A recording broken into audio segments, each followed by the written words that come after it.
Bisa jadi orang tua atau anak yang berkewarganegaraan ganda ini itu lupa mengurusnya lebih lah dari 21 tahun. Apa ininya konsekuensinya, Pak? Konsekuensinya tentu ketika dia melampaui masa yang telah ditentukan, beda 1 hari saja, itu sudah masuk rezim pengaturan yang lainnya. Sama seperti halnya ketika warga negara asing ingin menjadi warga negara Indonesia, karena konsekuensinya kewarganegaraan Indonesia dia akan lepas.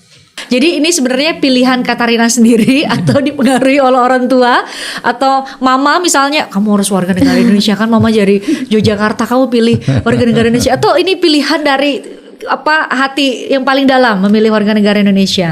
Kalau menjadi warga negara Indonesia ya itu pilihan hati saya yang terdalam. Kenapa?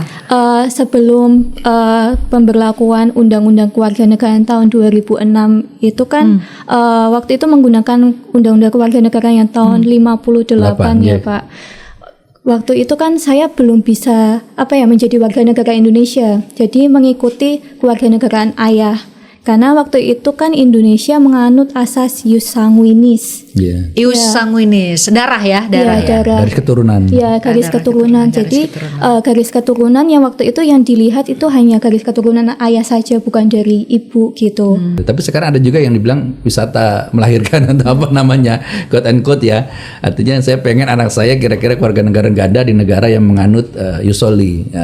Istri saya misalkan sudah 8 bulan nih, 9 bulan, saya ajak aja ke negara itu, dia melahirkan di rumah sakit tempat sana. Otomatis bisa ABG. Iya. Dan harus mengikuti prosedur ketika memilih, harus memilih gitu ya. Ini yang jangan kemudian semangat seperti itu, tapi kan kadang dinamika suatu wilayah berbeda-beda ya. Dulu mungkin semangatnya pengen anaknya jadi warga negara negara asingnya gitu, tapi ketika di kemudian hari bisa saja dia berbalik, anak saya mau WNI, nah itu yang repot ya nanti.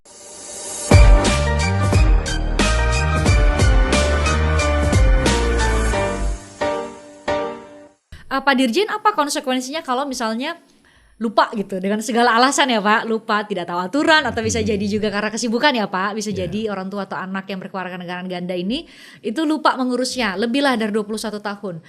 Apa ininya konsekuensinya Pak? Konsekuensinya tentu ketika dia melampaui masa yang telah ditentukan, beda 1 hari saja, itu sudah masuk rezim pengaturan yang lainnya. Sama seperti halnya ketika warga negara asing ingin menjadi warga negara Indonesia, karena konsekuensinya kewarganegaraan Indonesia dia akan lepas. Oh jadi lepas dulu. Lepas dulu, sehingga dia akan masuk ke dalam warga negara asing. Sehingga ketika dia ingin balik lagi menjadi warga negara Indonesia, maka konsekuensinya dia harus melakukan permohonan menjadi naturalisasi lagi gitu, yang harus dilakukan tadi dengan prosedur yang lebih ketat lagi. Gitu. Nah, ini juga makanya kemudian kita mengingatkan kepada teman-teman kita yang kebetulan anaknya berstatus ABG dan juga perkawinan campuran ya orang tuanya, untuk benar-benar sangat-sangat perhatian, harus memberikan perhatian lebih ketika anak itu sudah berusia 17 tahun, kan tinggal setahun lagi tuh dia durasinya untuk segera menentukan sikap kewarganegaraannya gitu. Gitu. Yang jelas di dalam konstitusi kita, kalau memang ternyata dia di sana lepas juga dianggap, maka baru kita urus untuk, karena negara kita tidak boleh mengakui stateless juga, dia harus dilindungi. Makanya kan di dalam konstitusi kita, baik dia memperoleh, termasuk dia memohon, termasuk dia melepaskan dan kembali lagi juga dimungkinkan ke warga negara kita. Itu jamin oleh konstitusi kita gitu, Undang-Undang Dasar 1945. Tadi kan Kak udah cerita kalau ngurus di Austria itu harus melalui putusan pengadilan setempat ya di Austria. Kalau pas waktu ke Indonesianya, pas setelah memutuskan memilih kira-kira apa saja yang diurus waktu itu untuk bisa keluar paspor Indonesia ya? Untuk bisa keluar paspor Indonesia ya dokumen-dokumen yang menunjukkan bahwa saya sudah melepaskan kewarganegaraan Austria ya kalau waktu itu saya mengurusnya secara online. Dilampirkan. Ya, dilampirkan secara online. Dalam permohonan yang dia lakukan. Iya, permohonan. Oke, jadi setelah dapat berkas-berkas dari otoritas Austria, terus itu ditunjukkan ke secara online. Iya, secara online ke Dirjen AHU ya. Nah, ini Pak Dirjennya. Direktur Jenderal AHU. Memang sejak 2017 kita sudah ada sistem layanan secara online, sehingga teman-teman nanti menyampaikan dokumen-dokumen pendukungnya, termasuk permohonan menjadi warga negara Indonesia dan dokumen tadi pelepasannya. Kan kita Bukti ingin bahwa sudah memastikan melepaskan, ya. bahwa di sana sudah dilepas. Jangan sampai di sini diusulkan, diproses, jadi diberikan, di sana ternyata belum. Itu nanti kan tetap ganda juga ketika dia sudah dewasanya ini. Makanya harus ada kepastian di sana harus dilepaskan. Nah, ini juga berlaku bagi mereka-mereka yang sekarang juga mengajukan permohonan ketika warga negara asing. Dari teman-teman Direktorat Ketatanegaraan itu nanti diverifikasi data-datanya itu untuk memastikan kewarganegaraannya lepas dari sana, karena kita menganut kewarganegaraan tunggal. Tunggal ya. Ada beberapa negara lain yang memang sampai umur berapapun boleh gitu ya. Ada beberapa negara. Tadi Kat bilang tuh semua ngurusnya berarti online. Iya, online. Semua dilampirkan. Jadi Kat nggak perlu datang ke Jakarta atau nggak perlu datang ke kantor manapun secara fisik. Jadi ngurusnya online. Iya, ngurusnya online. Nah, mungkin bisa diceritain. Oh, kalau sekarang sih kalau dari pihak Indonesia fitur-fiturnya semuanya sudah mudah. Jadi buka Bukan- ini aja bukan websitenya. Terus habis itu upload dokumen-dokumen yang diperlukan gitu. Terus habis itu mungkin harus nunggu beberapa waktu agar dapat permohonannya disetujui menjadi warga negara Indonesia. Berarti sebenarnya nggak ada alasan ini sih Pak ya sebenarnya ya, keterlambatan ya, karena semua berarti bisa ngurus dari mana aja dong ya kalau Betul. karena sudah dilakukan secara online. Betul, apalagi sekarang dengan semangat Pak Menteri dan kita semua untuk menerapkan transformasi digital ya. Jadi ketika dia misalkan ingin mengurus permohonan kewarganegaraan, baik itu mendapatkan atau pelepasan dan lain sebagainya, di fitur itu bisa diklik dan kemudian bisa unggah dokumen-dokumen yang diperlukan Dalam bentuk PDF atau Iya, file manapun betul. itu ya. Dan tapi nanti ke depan setelah super app ini jadi, kita lakukan secara by digital semuanya. Jadi sebelum dokumen itu lengkap, dia nggak bisa submit. Jadi kan kadang-kadang teman-teman suka bilang kok prosesnya di AHU lama banget sih, berbulan-bulan, kadang bertahun-tahun. Sebenarnya bukan karena berbulan-bulan atau bertahun-tahunnya, tapi karena ada dokumen yang tidak lengkap. Begitu dia submit, terus kemudian ada mekanisme tahap berikutnya nanti wawancara. Nah, wawancara pun kita berharap karena sekarang teknologi sudah semakin maju, tidak mesti harus hadir, tapi cukup melalui Video conference ya, video Zoom conference, atau ya, Google Zoom Meet dan gitu lain ya. segala macam dengan sarana yang ada sehingga memudahkan dilakukan di mana saja. Karena Indonesia kan nggak jauh-jauh. Betul. Indonesia ada Kalimantan dan Betul, Sulawesi yang semua bisa. Mungkin nggak begitu lancar, tapi paling tidak dia memahami aksen-aksen tertentu. Cukup memahami. Ya paling tidak ya nyanyi Indonesia Raya dia pernah dengar, atau mungkin Pancasila yang menjadi filosofi kita berbangsa dalam bernegara juga dia bisa paham. Ya sebenarnya wawancaranya hanya sebatas nilai-nilai kebangsaan dan meyakinkan bahwa dia memang sangat memahami culture dan nilai-nilai kenegaraan kita sehingga layak untuk kita perjuangkan menjadi Warga negara Indonesia. gitu. Gitu logikanya ya. Betul, Kenapa ada proses wawancara. Nih Katarina meskipun nggak ikut wawancara waktu itu, tapi kayak bener kata Pak Dirjen ya, nggak perlu diwawancara, sudah sangat Indonesia. Jadi ini sebenarnya pilihan Katarina sendiri atau dipengaruhi oleh orang tua atau mama misalnya, kamu harus warga negara Indonesia kan, mama dari Yogyakarta, kamu pilih warga negara Indonesia, atau ini pilihan dari hati yang paling dalam memilih warga negara Indonesia? Kalau menjadi warga negara Indonesia ya itu pilihan hati saya yang terdalam. Kenapa? Sebelum pemberlakuan Undang-Undang Kewarganegaraan tahun 2006 itu kan waktu itu menggunakan Undang-Undang Kewarganegaraan yang tahun 58 ya Pak. Waktu itu kan saya belum bisa menjadi warga negara Indonesia. Jadi mengikuti kewarganegaraan ayah.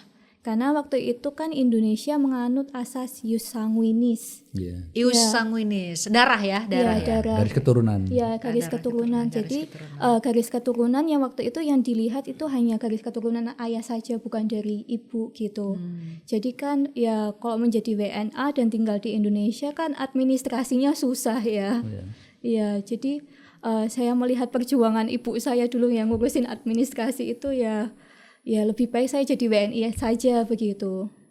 Toh dari umur 4 tahun? Ya dari umur 4 tahun juga sudah di Jogja gitu.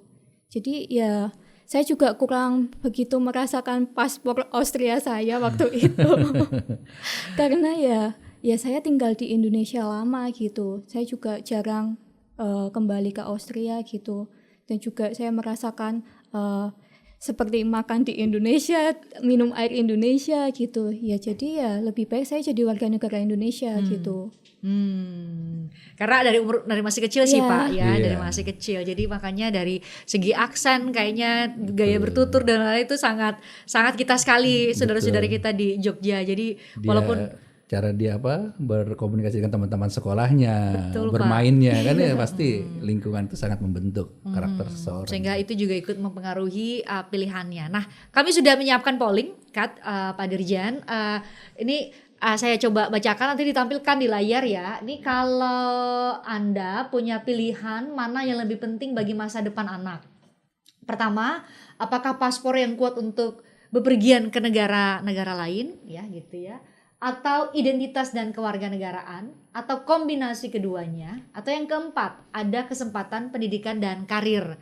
Ternyata coba kita lihat hasilnya sudah ditampilkan nih. Ada kesempatan pendidikan dan karir 38%. Kombinasi keduanya 25% ya, sama besarnya dengan identitas dan kewarganegaraan 25%. Terus ada paspor yang kuat untuk bepergian ke negara. Jadi macam-macam nih Pak Dirjen ternyata ya alasan masing-masing ketika memilih kewarganegaraan untuk anak atau buat dirinya sendiri. Karena kan 18 itu sudah diasumsikan dewasa ya Pak, sehingga kemudian pilihan hukum kita memberikan kewenangan kepada yang sudah dianggap dewasa ya, umur 18. Nah, tadi kan kita bicara mengenai perkawinan campuran nih Pak. Jadi kayak tadi Austria tuh akan ada penetapan pengadilan. Mungkin bisa jadi negara lain beda ya Pak ya. Beda lain, cara melepasnya seperti apa dan seterusnya. Ada yang cukup mungkin dari kedutaan memberitahukan bahwa oke, selesai gitu. Tapi ada juga yang butuh prosedur mungkin dari kementerian terkaitnya di dalamnya, atau tadi melalui lembaga judisialnya. Putusan pengadilan atau penetapan pengadilan gitu. Jadi ya itu hak kedaulatan negaranya masing-masing untuk mengatur tersebut.